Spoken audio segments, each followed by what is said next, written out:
A finales del siglo XII, las tierras de la antigua Septimania visigoda están en manos de una serie de príncipes que están reforzando su poder frente a los capetos, ocupados en resolver sus propios conflictos contra sus poderosos vecinos del norte, Inglaterra y el Imperio Germánico. La posesión de estas tierras se divide entre los Plantagenet, señores de Aquitania, el rey de Aragón, los Trencabel, vizcondes de Béziers y Carcassona, y los condes de Tolosa. La corona de Aragón controla la montaña pirenaica, Aragón, Cataluña y una parte de la Provenza. Al desposar a María de Montpellier en el año 1204, Pedro II de Aragón se convertirá también en señor de Montpellier. Desde el año 1061, las posesiones de los Trencabel comprenden los 3 vizcondados de Béziers, Agde y Nîmes, y los 2 condados de Carcassona y Rassés.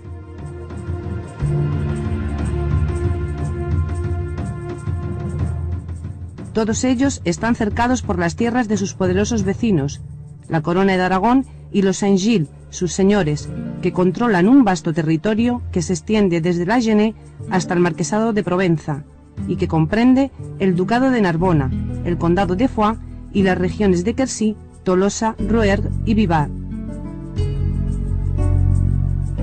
Algunos feudos del conde de Tolosa rinden vasallaje al rey de Francia, otros al Sacro Imperio, y algunos, como el condado de Melgueil, cerca de Montpellier, son vasallos del Papa.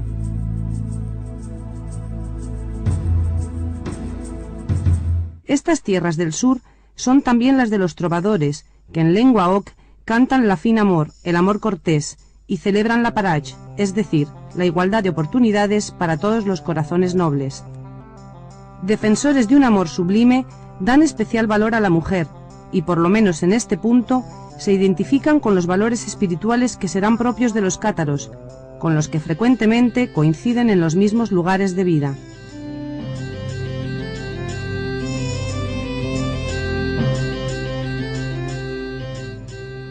El poder se encarna en la realidad de ciudades importantes como Tolosa, manifestándose a través de instituciones municipales cuyos privilegios son celosamente protegidos. Pero también se encuentran los castra, pequeñas aglomeraciones, en ocasiones fortificadas, en las que el poder se divide, como la propiedad, entre los herederos. Esta división de hecho, que excluye la autocracia feudal, favorece igualmente el diálogo en el seno de la comunidad. En el terreno económico, Cahors es una reputada plaza financiera, tanto que se usará el término caorsan para aludir a la gente del mundo de las finanzas. La primera letra de cambio es emitida en Marsella en el año 1200 y los molinos de Tolosa constituirán una sociedad de accionistas. Pero esta atmósfera de cortesía, de diálogo y de prosperidad es perturbada por las bandas de salteadores de caminos. Vascos y aragoneses, que es como son denominados, provocarán un clima de inseguridad en estas tierras de la lengua oc, en las que radicará el catarismo.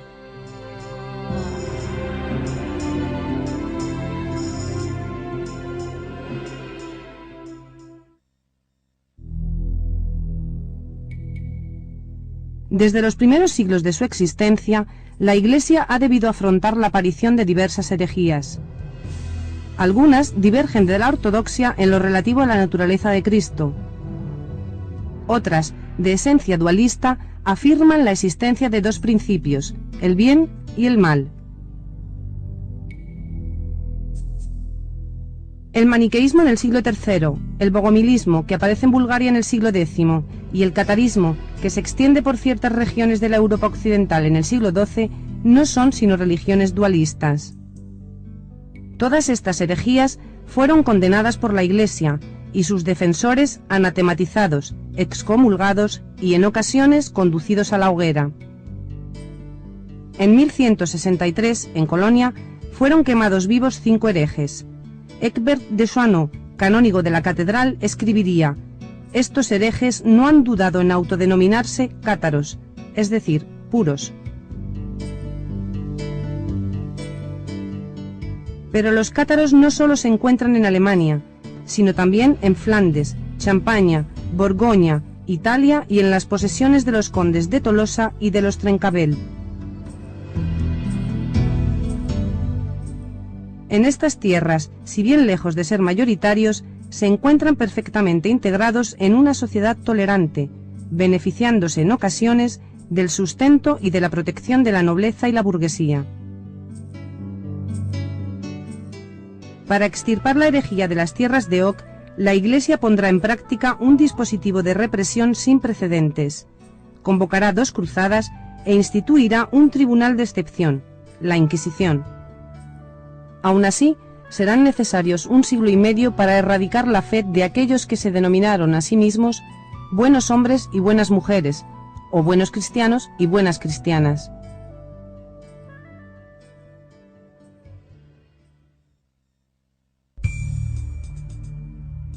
La religión cátara se conoce gracias a las relaciones de los interrogatorios de la Inquisición y a los tratados destinados a refutar su doctrina. Del mismo modo, es accesible por medio de escritos apócrifos tales como la Interrogatio Joannis o la Visión de Isaías, así como por los tratados teológicos y sacramentales del catarismo. Finalmente, han de tenerse en cuenta también los evangelios, pues estos constituyen su referencia permanente, ya que el catarismo no es sino un cristianismo dualista. Frente a la Iglesia de Roma, que ellos consideran descarriada y que denominan la Iglesia de los Lobos, los cátaros creen encarnar la verdadera Iglesia de Dios. Para ellos existen 2 creaciones, la del bien, obra de Dios, y la del mal, la de la nada, la del mundo visible y el tiempo. Estas 2 creaciones o principios se funden en el ser humano. Su alma inmortal está encerrada en la prisión carnal que constituye el cuerpo. Consideran que Cristo no vino a la tierra para lavar el pecado original, sino para revelar a los hombres la vía de liberación que permitirá a las almas, desviadas por el principio del mal, volver al reino de Dios. Esta vía de liberación no es otra que el bautismo por el Espíritu, el único sacramento practicado por los cátaros, el que Jesús concedió a los apóstoles. El Padre Nuestro es la única plegaria que rezan los cátaros. Rechazan la Eucaristía y la cruz, expresión y símbolo de un suplicio que consideran supuesto. Igualmente, refutan el principio del libre albedrío. El hombre no puede elegir entre el bien y el mal, y por lo mismo, todas las almas están llamadas a conocer algún día la salvación eterna. Para ello, las almas deben estar puras, liberadas del mal por medio del bautismo. Si no lo están o no lo están lo suficiente, se reencarnarán en una nueva túnica de piel. Para los cátaros, los verdaderos pecados son aquellos que conciernen al alma, aquellos que Cristo condenó en el Sermón de la Montaña: asesinato, adulterio, robo, perjurio y blasfemia. Sin autoridad suprema, la Iglesia cátara tiene unas estructuras flexibles. Está organizada en episcopados, circunscripciones geográficas, cada uno de los cuales está dirigido por un obispo. Cada obispo está asistido por un hijo mayor, su sucesor designado, y un hijo menor, que a su vez es el futuro sucesor del mayor. El obispo es un perfecto entre los perfectos, designado por sus pares. El perfecto o buen cristiano ha recibido el bautismo, el consolament, y por ello se ha comprometido a no caer jamás en el pecado. Así, se ha convertido en clérigo de la Iglesia cátara y puede, a su vez, prodigar el consolament. El buen cristiano ha hecho también votos de orden monástico. No puede ingerir alimentos de origen animal, salvo el pescado. Está obligado a ayunar y debe abstenerse de toda relación sexual. Del mismo modo, ha de vivir en comunidad y, de hecho, ha de desplazarse acompañado de sus socios, otro perfecto. El buen cristiano debe trabajar, desarrollando alguna actividad en los talleres de que dispone cada casa cátara. Existen también mujeres perfectas, cuya vida es más sedentaria. En sus casas educan a las jóvenes y dan refugio a las mujeres que se encuentran solas. La masa de fieles se compone de creyentes, laicos que se encuentran todavía sometidos al principio del mal, al pecado, y que tratan de acercarse al estado de pureza de los perfectos. A su muerte recibirán el consolament del moribundo, ritual que les permitirá esperar un buen fin, es decir, conseguir la reencarnación del alma en un cuerpo más apto mediante el cual obtener una nueva oportunidad de salvación. El contacto carnal es pecado mortal para el perfecto y está igualmente condenado en el matrimonio y fuera de él. Pero en tanto que pecado cometido por el simple creyente, aún sometido al principio del mal, se beneficia de circunstancias atenuantes. Se trata, en efecto, de un mal necesario, pues proporciona nuevos cuerpos para las almas en busca de reencarnación. Los creyentes asisten a las prédicas de los perfectos y les presentan sus respetos mediante el mellorament o mejoramiento, práctica que incluye 3 reverencias o genuflexiones y que constituye, al tiempo, una solicitud de bendición. A menudo, perfectos y creyentes comparten la comida.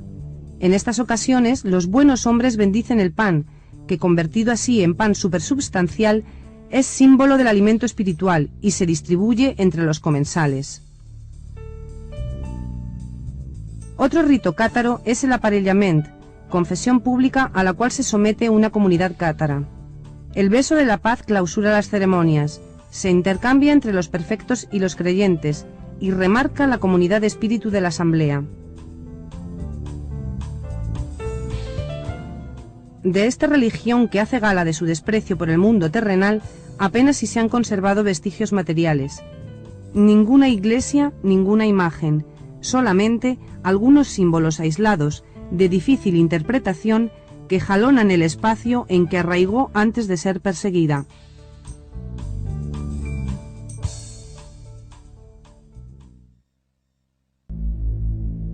En 1163, el Concilio de Tours incita a los príncipes a tomar severas medidas contra los cátaros, tales como la prisión y la confiscación de sus bienes. Pero en Occitania no se cierran las puertas al diálogo. Así, en 1165 los cátaros, llamados desde entonces albigenses, son invitados a tomar parte en una asamblea de prelados católicos convocada en Lombergs, cerca de Albi. Presidida por el obispo de Lodève, la asamblea cuenta también con la presencia de Raimundo Trencavel y la condesa de Tolosa. La herejía progresa y se organiza en el concilio cátaro de San Félix de Caraman, celebrado en 1167 en presencia del patriarca Nicetas de Constantinopla, obispo bogomilista, y de Marco, representante de la comunidad lombarda. Este concilio precisa las áreas geográficas de los obispados de Agen, Tolosa, Albi y Carcasona. En 1177, Raimundo V de Tolosa, preocupado por la expansión de la herejía en sus tierras, reconoce su impotencia en una carta enviada al cabildo de Citeaux. En respuesta, en 1178 llega a Tolosa una delegación dirigida por Pedro de Pavía, cardenal de San Crisógono, acompañado de Henri de Marcy, abad de Clairvaux. Pierre Moreau, un hombre rico de edad avanzada, adepto al catarismo, es obligado entonces a abjurar.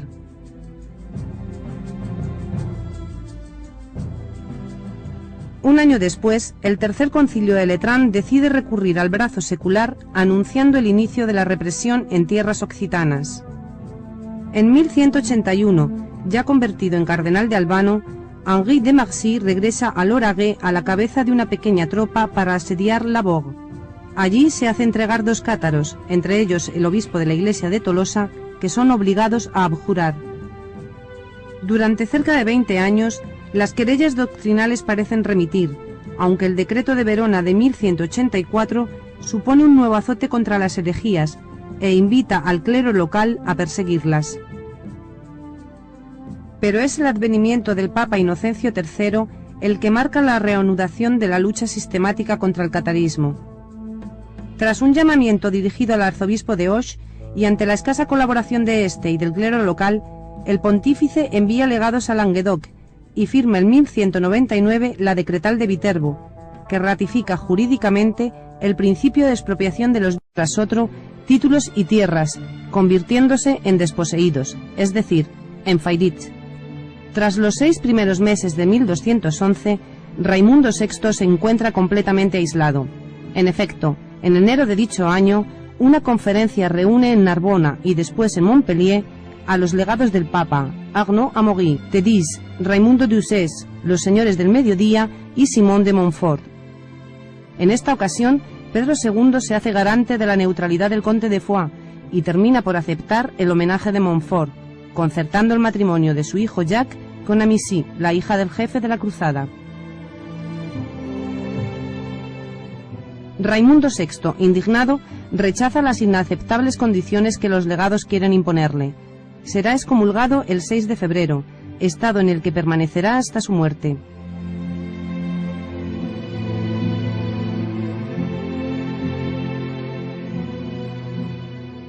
Montfort puede proseguir su empresa conquistadora. En marzo se hace dueño, sin combate, del castillo de Cabaret.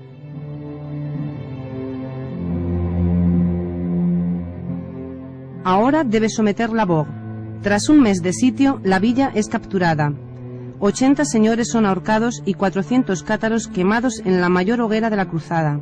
La castellana de la Vogue, Dama Guigaud, es arrojada al fondo de un pozo y sepultada con piedras.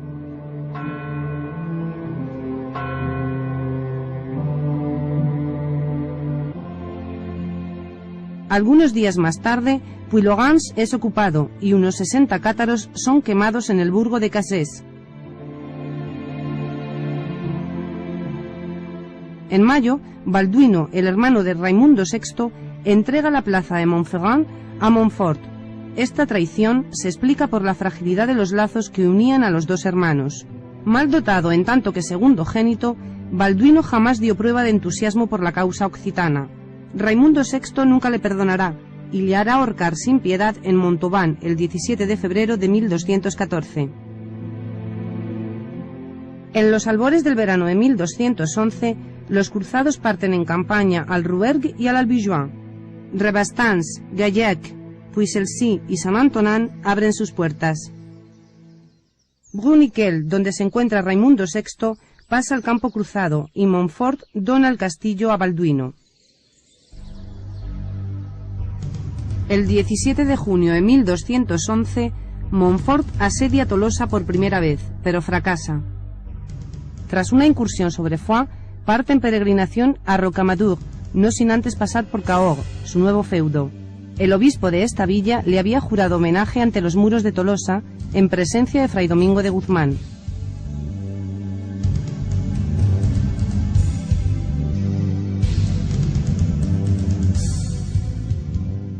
Mientras Raimundo VI y sus vasallos reúnen una tropa en Lauragais, Montfort se recluye en Castelnaudary. La batalla, en septiembre de 1211, es de resultado dudoso, pero cada bando reivindica la victoria.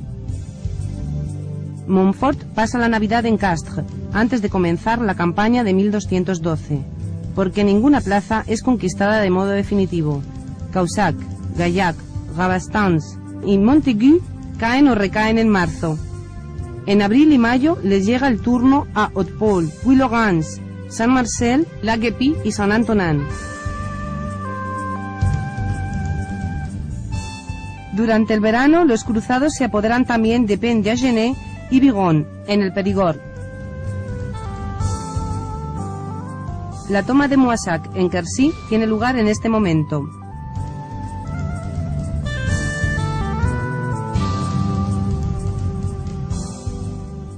Tras una expedición al Ariégeois, Couserans y el Comminges, Montfort establece sus cuarteles de invierno en Pamiers. Es aquí donde redacta los estatutos de Pamiers, que en 46 artículos fijan los usos y costumbres de las tierras conquistadas. A fines de este año de 1212, Montfort puede estar satisfecho. Solo Tolosa y Montauban escapan a su control.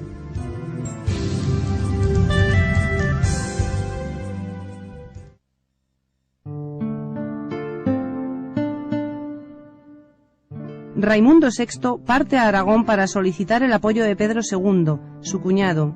Este último, reciente y flamante vencedor de los almohades en la batalla de las Navas de Tolosa, el 12 de julio de 1212, convence al Papa para poner fin a la cruzada.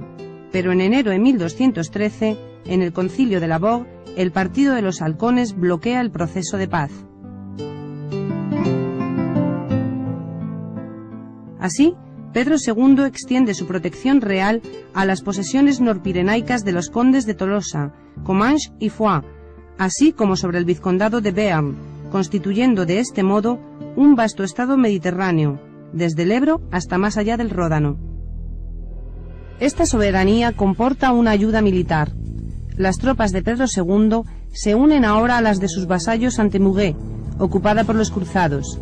El 12 de septiembre de 1213, los dos bandos se enfrentan en una batalla en la que los occitanos cuentan con una gran superioridad numérica.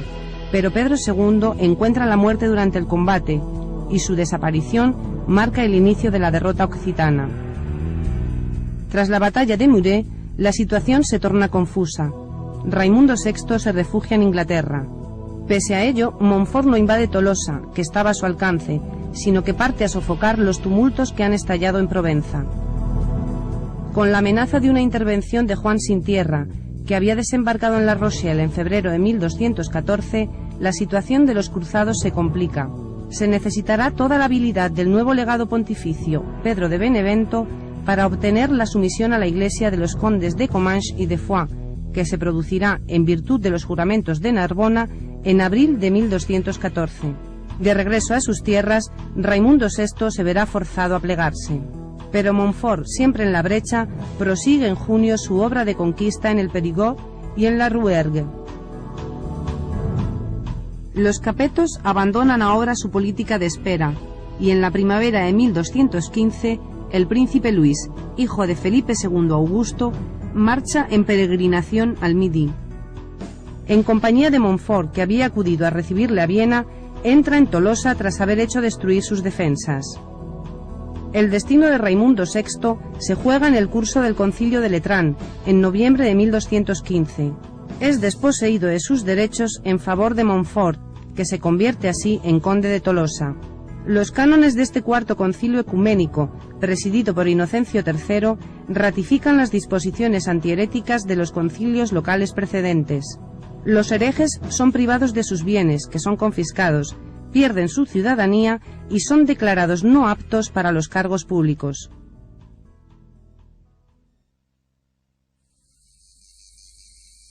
El retorno de los Raimundos, padre e hijo, que desembarcan en Marsella en enero de 1216 para encontrarse en Aviñón, hace nacer en toda la Provenza un sentimiento de esperanza, reanimando así el patriotismo occitano. Mientras que Simón de Montfort se hace confirmar su título de conde de Tolosa en París ante Felipe II Augusto y Raimundo VI recluta tropas en Aragón, Raimundet entra exultante en Beaucaire, donde una guarnición cruzada, atrincherada en la ciudadela, se niega a rendirse. Simón de Montfort desciende de París a galope tendido, pero fracasa ante Beaucaire, donde recibe la noticia de la muerte de Inocencio III. Abandona el cerco ante el acecho de un peligro aún más grave. Tolosa se ha sublevado aprovechando su ausencia. Cabalgará entonces hacia la capital. El obispo Fulk ha prometido clemencia a los tolosanos, pero Montfort, en la iglesia de Saint-Pierre de Cuisine, invalida la amnistía prometida por el prelado y reprime la revuelta con una severidad extrema.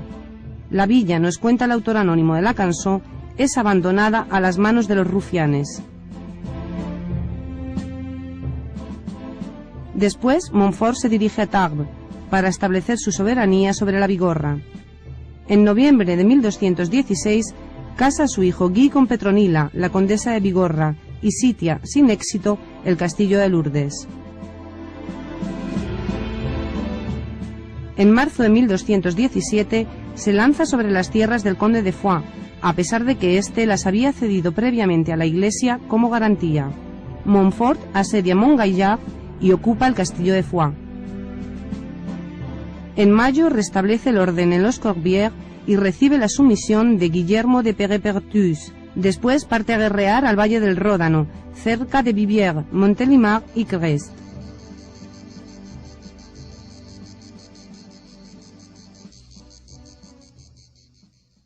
Durante su ausencia, en el mes de septiembre, los señores del Midi, Raimundo VI de Tolosa, Roger Bernard de Foix y Bernard de Comminges se encuentran en Saint-Lizier y deciden unir sus fuerzas contra los franceses.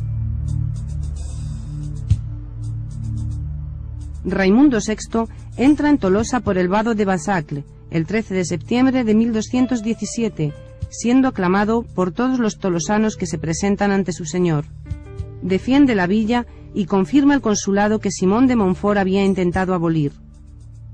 Este último, que había regresado rápidamente, llega a comienzos de octubre al campo cruzado, situado a los pies de los muros de la fortaleza. Comienza el segundo cerco de Tolosa, que durará 10 meses. A fines de mayo de 1218, Raimundo VI designa como heredero a su hijo, el joven Raimundo, que entrará en Tolosa algunos días después. Durante este tiempo, los ataques son terribles, pero la ciudad resiste. La apuesta es alta. Montfort ha jurado reconquistar Tolosa o morir bajo sus muros. El 25 de junio de 1218, la lucha es encarnizada, y Guy de Montfort, el hermano de Simón, es herido por una ballesta. Montfort acude junto a él. Desde lo alto de las murallas, un grupo de mujeres dispara una catapulta contra los cruzados. Una piedra golpea el brillante yelmo de Montfort, rompiéndole el cráneo. Simón se derrumba. Un canto se eleva en Tolosa. Montfort ha muerto. Viva Tolosa gloriosa y poderosa. Tornan la pace y el honor.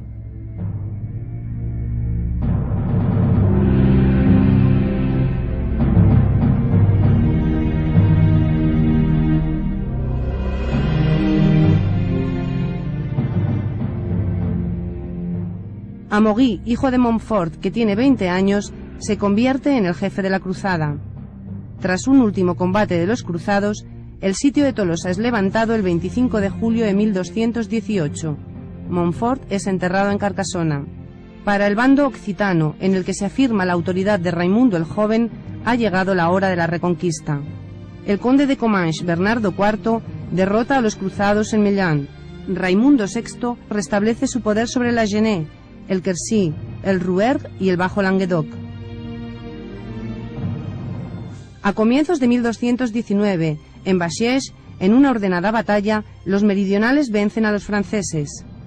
El Papa Honorio III persuade finalmente a Felipe II Augusto para que envíe a su hijo en ayuda de la cruzada. El príncipe Luis se reúne con Amaury de Montfort el 3 de junio de 1219 en Marmande, que es saqueada. Después asedia Tolosa, pero una vez cumplido el servicio de su hueste, levanta el campamento y parte. Amaury de Montfort ve cómo se desmorona el dominio conquistado por su padre. Para salvarlo, se lo ofrece al rey de Francia, pero este no reacciona, como tampoco lo hará algún tiempo después ante la carta de sumisión que le envía en junio de 1222 el futuro Raimundo VII, 2 meses antes de la muerte de su padre.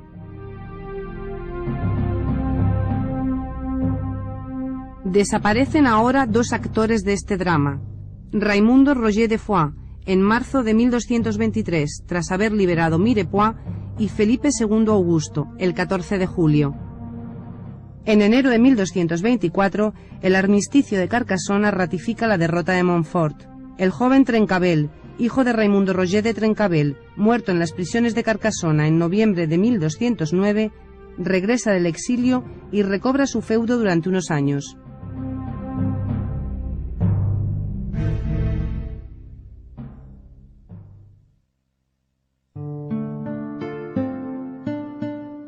El príncipe Luis ha sucedido a su padre bajo el nombre de Luis VIII.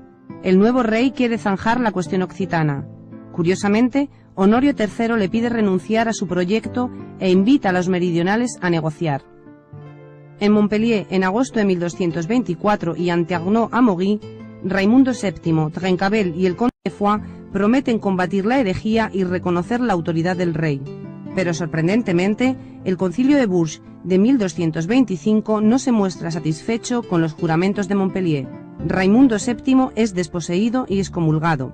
Obtendrá su absolución a condición de abandonar todos sus dominios y de renunciar a ellos para siempre, cláusula esta inaceptable. Tal rechazo provocó la Cruzada Real. En 1226, el propio Luis VIII tomó el mando. Aunque Aviñón le opuso una resistencia feroz, capituló tras un largo sitio el 12 de septiembre de 1226. Las villas del Midi se sometieron al conocer la llegada de las tropas de Luis. El recuerdo de Marmande aún estaba vivo.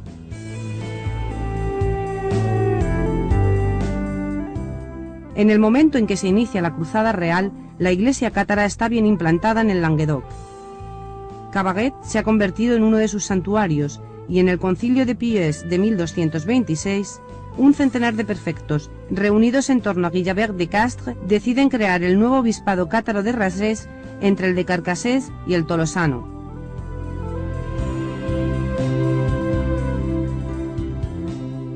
Pero los cátaros debían pagar siempre el precio de la sangre, y durante la Cruzada Real, Pierre Isarn, obispo cátaro de Carcassona, es capturado por el senescal de Beaujeu y quemado vivo en Caen en presencia del rey.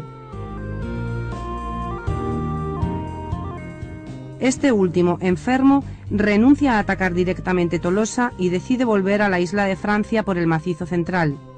Muere en Montpensier el 8 de noviembre de 1226. No tenía más que 39 años.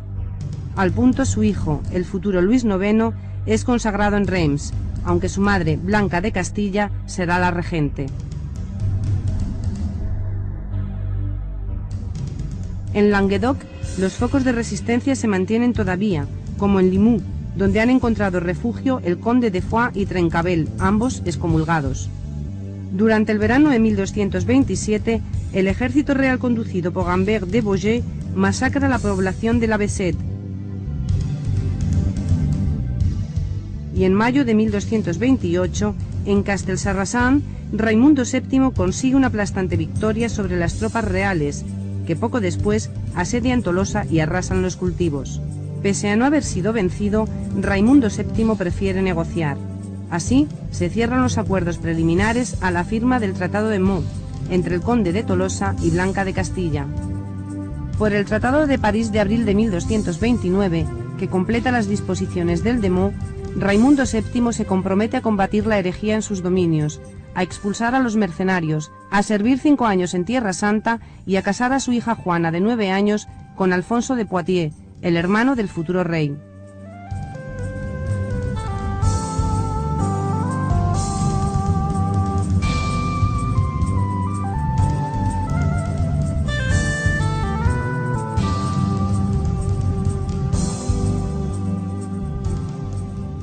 Además, pierde 2/3 de sus estados y debe hacer penitencia ante Notre Dame. El 25 de abril de 1229 escribe a Roger Bernard de Foix para aconsejarle que acepte la paz. Es un auténtico ejército cruzado el que se encuentra el conde de Foix en Saint-Jean-de-Verge el 16 de junio de 1229. Debe aceptar someterse. El Languedoc conoce desde entonces la denominada paz de la Iglesia y del rey.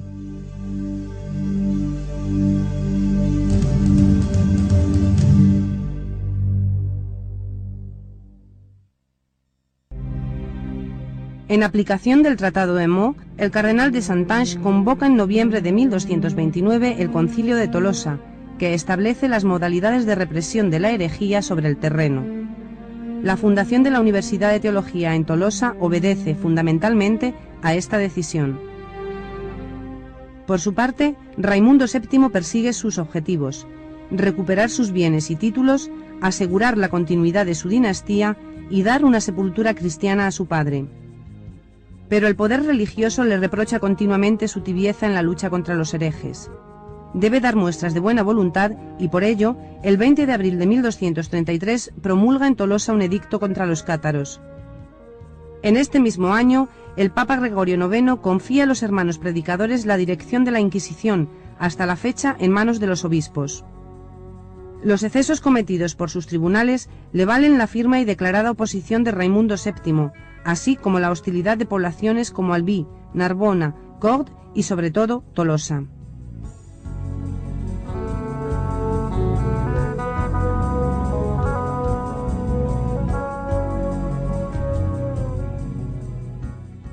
Perseguidos, los herejes encuentran refugio en Puylaurens, Pérepertus, Quéribus y Montségur, que se había convertido en el santuario del movimiento cátaro desde que en 1232 Guillabert de Castres, ante el aumento de los peligros y con la ayuda de Raimundo de Péreil y Pierre Roger de Mirepoix, la eleva a la condición de cabeza y sede de la Iglesia cátara.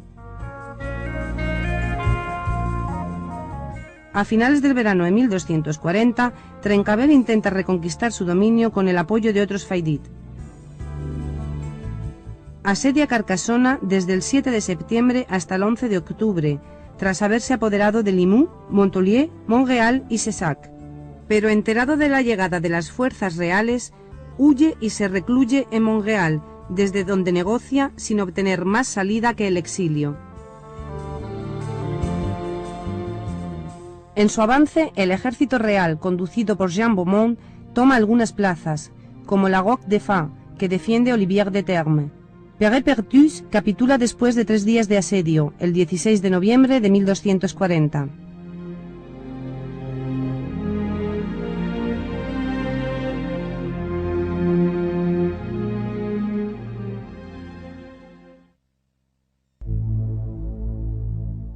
Raimundo VII no ayuda a Trencavel, pero tampoco colabora, por supuesto, con Luis IX, quien le reprocha su actitud.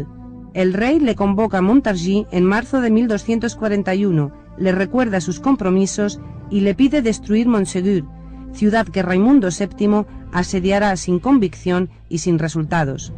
En realidad, al mismo tiempo, Raimundo está fomentando una coalición contra la corona de Francia junto con Hugo de Lusignan, conde de la Marche, y Enrique III de Inglaterra, quien desembarca en Royan el 20 de marzo de 1242.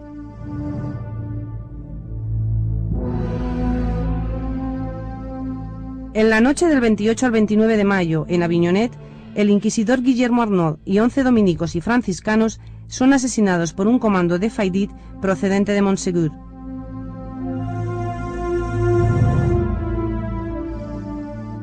Soplan vientos de revuelta en el Midi. Raimundo VII es excomulgado y la coalición en la que él participa activamente se derrumba tras la batalla de Taillebourg, en julio de 1242. Definitivamente vencido, se somete a Luis IX y firma la paz de Logis en enero de 1243. Recurre su excomunión ante el concilio de Béziers, que por otra parte decide la suerte de Montségur. La cabeza del dragón debe ser cortada. Montségur acoge a cerca de 500 personas, reunidas en la cumbre del Port y completamente decididas a sostener el largo sitio que se prepara. Durará 10 meses. Es conducido por el senescal de Carcassona, Hugo de Arcy. El monte seguro resiste, hasta que un pequeño grupo de vascos escala, de noche, la roca de la torre, toma la posición e instala sus catapultas. Desde entonces, la situación de los asediados se torna insostenible, y el 2 de marzo de 1244, Montségur capitula. El último foco de resistencia frente a los cruzados franceses ha caído. Tras una tregua de 15 días, los cátaros que se niegan a abjurar de su fe son condenados, y el 16 de marzo, más de 200 de ellos mueren en una hoguera levantada al pie del Po.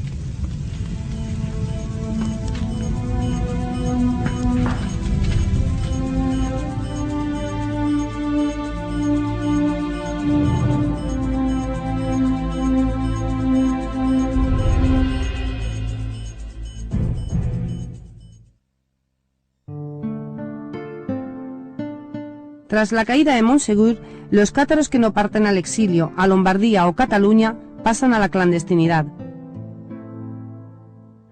El final de la vida de Raimundo VII lleva la marca de su derrota. Trata de casarse para tener un heredero que pueda salvar su dinastía. Del mismo modo, participa en una peregrinación a Santiago de Compostela. En Agen, en 1249, hace perecer en la hoguera a 80 cátaros. Un último gesto cruel e inútil. Él morirá en ese mismo año en Millau, cuando se disponía a partir a Tierra Santa. Será enterrado en Fontevraud.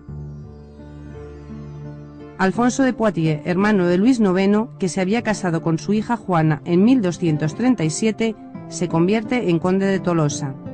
En 1246, Trencavel ha abandonado definitivamente sus derechos a la corona de Francia. Solo resta el Fenouillet, donde resisten 2 fortalezas, pero Puylaurens termina por rendirse y Quéribus depone las armas en 1255. Por el Tratado de Corbeil de 1258, el rey de Aragón renuncia a su soberanía sobre todas las tierras situadas al norte de la Glie. Cuando Juana y Alfonso de Poitiers mueren en 1271 sin descendencia, todo el Languedoc pasa a formar parte del Reino de Francia. La herejía perseguida vive sus últimos episodios dramáticos. El 13 de febrero de 1278, en Italia, en la arena de Verona, son quemados 200 herejes capturados en 1276 en Sirmione. En Languedoc, a partir de 1284, la Inquisición persigue a los herejes en Cordes, Albi y Carcassona. En 1302, una voz se eleva para proteger a los habitantes de estas villas de los abusos de los inquisidores. Es la del franciscano Bernard de Lisieux. La tortura y la prisión le silencian en 1318.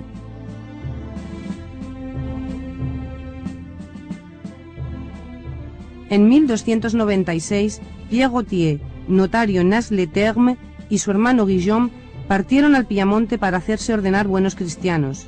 De regreso, ambos predicaron y consolaron por los caminos de Rassés y Sabartés, especialmente en Arques y Montaigu. Pero la Inquisición continuaba su siniestra labor.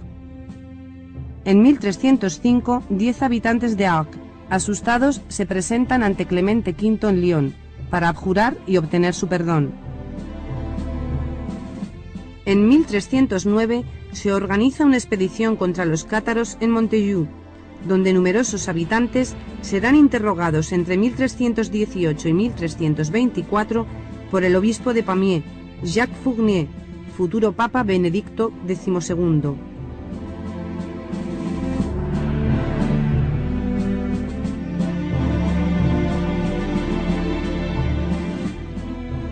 Los hermanos Otier mueren en la hoguera en 1310.